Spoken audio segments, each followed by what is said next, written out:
Report card में जिक्र करेंगे गैर मुल्की खबर रसा एजेंसी रॉयटर्स की रिपोर्ट का, जिसके मुताबिक वज़ीर आज़म इमरान खान ने चंद गैर मुल्की सहाफ़ियों को इंटरव्यू दिया है और कहा है कि अगर भारत में अगली हुकूमत कांग्रेस की हुई तो पाकिस्तान से मकबूजा कश्मीर पर मुआहदा होना मुश्किल होगा। ताहम अगर बीजेपी जीत गई तो शायद कश्मीर मसले का कोई हल निकल सके।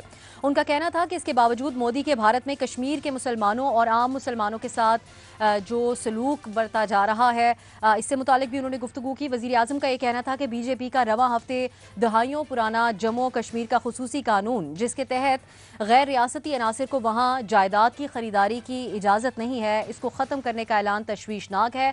ताहम ये भी इलेक्शन जीतने का एक हरबा हो सकता है। उनका कहना था कि कश्मीर सियासी जिदोजहद है जिसका कोई फौजी हल नहीं। बीजेपी के दौर में जितने मजालिम कश्मीर पर ढाए गए उनको मद्देनजर रखते हुए हम रिपोर्ट कार्ड का आज का पहला सवाल करेंगे और सवाल इस तरह से है, भारतीय इंतखाबात में बीजेपी की जीत की सूरत में पाकिस्तान और भारत के दरमियान मुज़ाकर हो सकते हैं। वज़ीर आज़म, आपसे ये जानना चाहेंगे कि क्या इमरान खान का मोदी से ये उम्मीद लगाना दुरुस्त है, हाँ या नहीं। सबसे पहले हम चलेंगे बेनज़ीर की तरफ। बेनज़ीर, इस सब के अलावा जो हालिया कशीदगी पाकिस्तान और भारत के दरमियान हुई है, हम यहाँ से यही सुनते आए हैं कि ये मोदी की तरफ से इंतखाबात से पहले ये हरबा आजमाया जा रहा है, तो इमरान खान साहब का ये उम्मीद लगाना दुरुस्त है? अब सर मेरे ख्याल से अभी हम कुछ नहीं कह सकते क्योंकि दोनों मुल्कों में हालात इतनी तेज़ी से बदलते हैं कि अभी हम कुछ कह नहीं सकते कि क्या होगा। देखिए, अगर हम बीजेपी की जीत की भी बात करें तो हमें ये भी देखना पड़ेगा कि किस किस्म की जीत होगी वहाँ पे। क्या उनको अक्सरियत मिलेगी, क्या उनको मेजॉरिटी मिलेगी? क्योंकि वहाँ पे अभी कोई पिछले महीने उन्होंने एक सर्वे किया जिसमें उन्होंने कहा कि मोदी की अप्रूवल रेटिंग 10 पॉइंट बढ़ी है पुलवामा के बाद। तो उनकी अप्रूवल रेटिंग बढ़ तो रही है, लेकिन वहाँ के जो सहाफ़ी हैं वो अभी तक ये कह रहे हैं कि लगता तो ये है कि वहाँ पे एक कोलिशन गवर्नमेंट बनेगी।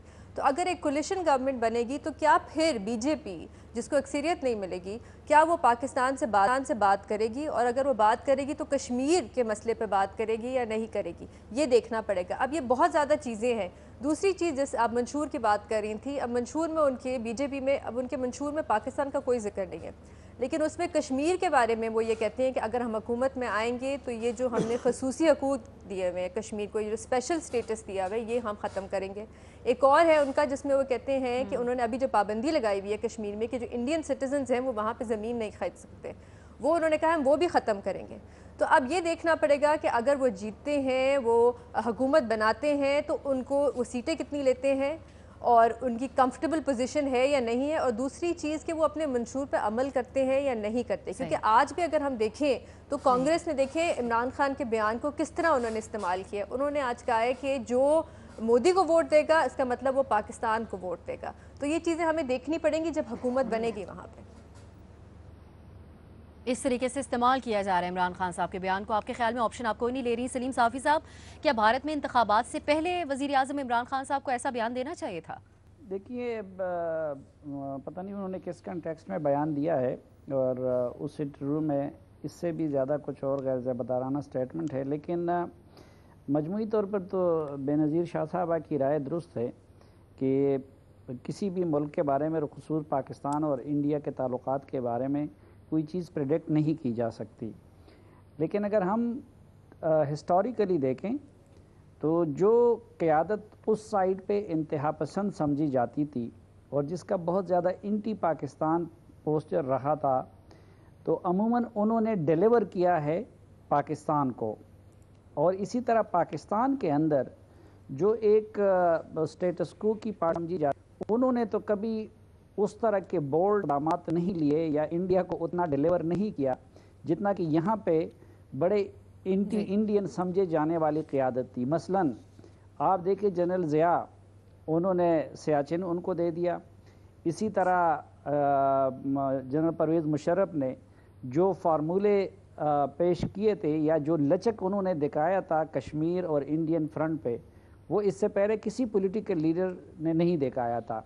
अब इंडियन साइड पे हम अगर देखें तो कांग्रेस ने कभी भी कोई ऐसा काम नहीं किया है जिसका पाकिस्तान को फ़ायदा और इंडिया को नुकसान हुआ हो, बल्कि जो पाकिस्तान के साथ जो सबसे बड़ा नुकसान पहुंचाया गया मशरिकी पाकिस्तान को तोड़ने का, वो कांग्रेस के दौर में हुआ। फिर आप देखें कि बीजेपी इससे पहले भी इसी तरह इंतहा पसंद पार्टी थी और आरएसएस, और शुरू में इन्हीं नारों के साथ इक़्तिदार में आई थी। लेकिन वाजपेयी ने जितना बोल्ड स्टेप लिया पाकिस्तान के साथ ताल्लुकात को बेहतर बनाने के लिए, वो शायद किसी और इंडियन लीडर ने नहीं लिया था। वो पाकिस्तान आए, मीनार पाकिस्तान के साए में खड़े होकर उन्होंने पाकिस्तान को एक हकीकत कहा। फिर आप देखिए कि ख़ुद इस मोदी का भी कि ठीक है ये फ्लक्चुएट करते हैं और कभी एक एक्सट्रीम पे और कभी दूसरे एक्सट्रीम पे जाते हैं, लेकिन ये भी एक दिन खुद चल के नवाज शरीफ के पास आ गए।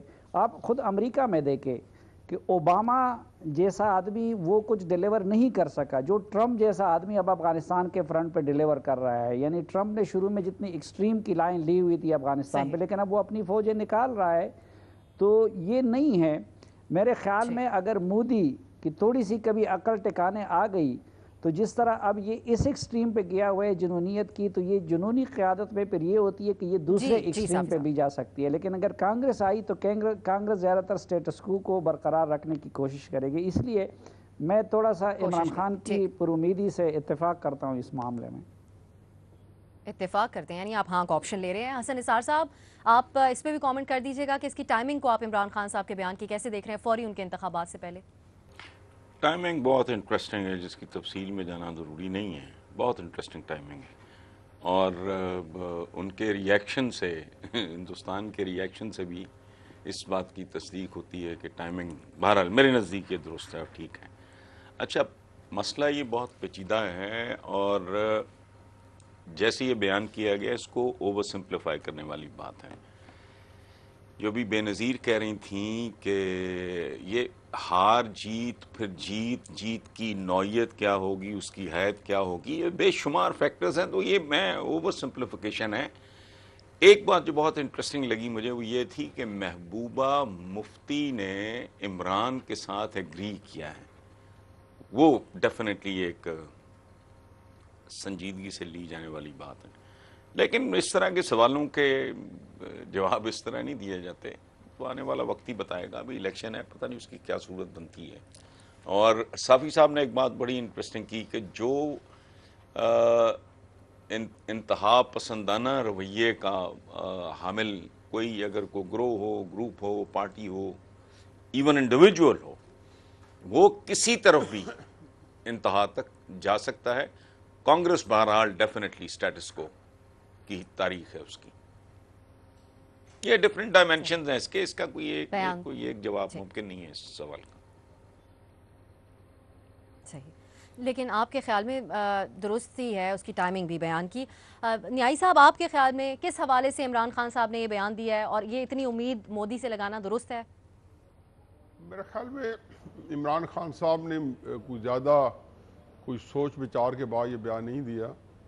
एक बात तो मेरे साथी कर चुके हैं कि जब भी नॉन कांग्रेस की गवर्नमेंट आई है तो उसमें एक चीज़ कॉमन रही है, चाहे वो मोरारजी देसाई आए थे जब इंदिरा गांधी को इमरजेंसी के बाद शिकस्त का सामना करना पड़ा था, तो पाकिस्तान ने उनको शायद बहुत बड़ा अवार्ड भी किया था, निशान पाकिस्तान या क्या। तो उनकी पाकिस्तान से दोस्ती जो थी वो बहुत ज़्यादा थी। लेकिन मोरारजी देसाई पुराने कांग्रेसी थे। इसके बाद वाजपेयी तो लाहौर आए और बहुत ज़्यादा वो आगे बढ़ के भी आए। फिर आगरा में आलमोस्ट प्रेसिडेंट मुशर्रफ और वाजपेयी के दरमियान में कश्मीर के ऊपर एक एग्रीमेंट हो चुका था। लेकिन मत भूले कि ये जितने सारे जो एग्रीमेंट्स हो रहे थे इसके पीछे वो अमेरिकन पैराडाइम ज़्यादा था। और जो अमेरिकन जो था कि जी कश्मीर को आज़ाद कर दिया जाए इंडिया और पाकिस्तान से, तो इंडिया को भी उन्होंने कन्विंस कर लिया था, पाकिस्तान को भी। ये और एक दूसरी स्टोरी है। लेकिन ये जो आज का सूरत हाल है इसके बारे में पहली बात तो यह है कि आप किसकी बात पे जाएं। इमरान खान साहब कह रहे हैं कि वो जो है मसला हल होने करीब हो जाएगा। इमरान खान साहब पहले से बिल्कुल मुख्तलिफ बयान भी दे चुके हैं। उनके वज़ीर तो बांग दौल और बड़े ज़ोर शोर से कह चुके हैं कि जी जंग का ख़तरा ही बढ़ जाएगा और मोदी ने उससे पहले भी जंग करनी है और मोदी जीतने के बाद भी जंग करेगा। तो इसका मतलब यह है कि वो जो कन्फ्यूजन जो आपको हर शोबे में तहरीक इंसाफ की हुकूमत में नज़र आया है, तो आप यहाँ भी आपको वही कन्फ्यूजन नज़र आएगा। एक बात हतमी है, वो ये है कि जो मोदी जो है वो इन लाइन है अपनी इस्टेब्लिशमेंट के साथ, और जो लीडर इंदिरा गांधी भी अपनी इस्टेब्लिशमेंट के साथ इन लाइन थी। जो ट्रंप की मिसाल दिया है, ट्रंप का और उनके इस्टेब्लिशमेंट का, पेंटागन का इंटरनल कॉन्फ्लिक्ट चल रहा है, वहाँ पे एक बाकायदा उनके अंदर नजरियाती डिवाइड आई हुई है।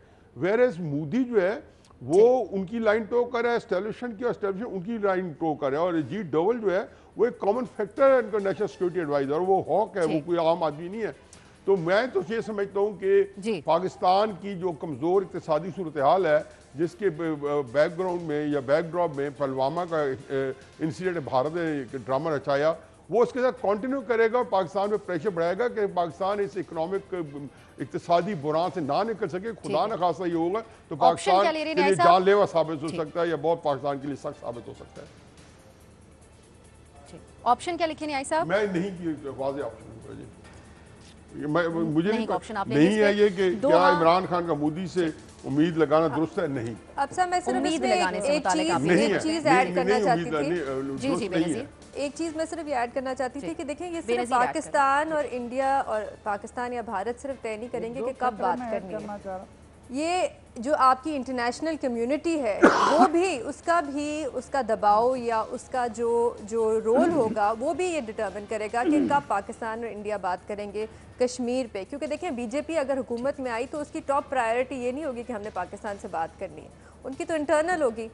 तो ये इंटरनेशनल कम्युनिटी का भी क्या रोल होता है ये भी हमें देखना पड़ेगा, ये भी देखना होगा, उसके मुताबिक ही कुछ हो पाएगा आगे। 2 हाँ 1 नहीं, बेनज़ीर ने इस पे कोई ऑप्शन नहीं। इस मामले पर हमारे तमाम तजियाकारों की राय आपने